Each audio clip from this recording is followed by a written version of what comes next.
Au Grimaldi Forum, jusqu'au 28 avril, les Ballets de Monte-Carlo proposent un nouveau spectacle à couper le souffle de beauté, de rythme et d'émotion. 3 pièces regroupées sous le titre générique de To the Point. L'idée, c'est de montrer, avec 3 pièces radicalement différentes, de quelle manière on peut se soucier de rendre une dimension contemporaine à la danse dite académique. Alors, il y a 3 pièces. La première, c'est celle de Christopher Wheeldon qu'on présente pour la première fois. C'est lui qui a fait l'Américain à Paris, qui est venu d'ailleurs au Châtelet et qui l'a recréé à Broadway. C'est lui qui vient de faire la grande comédie musicale sur Michael Jackson qui fait un carton.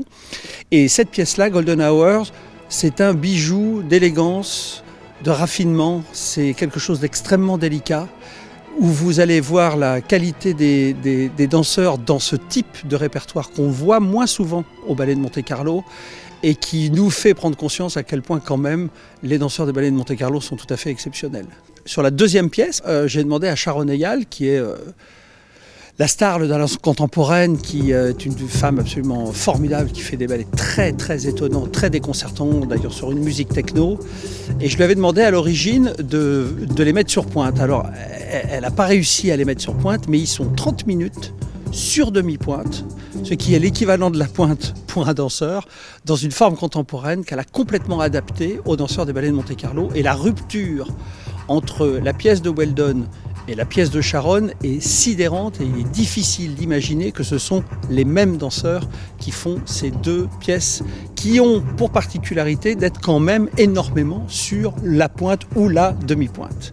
Et puis on finira avec Paysage, Vers un paysage, qui est un ballet emblématique des Ballets de Monte-Carlo que j'ai créé en 1995.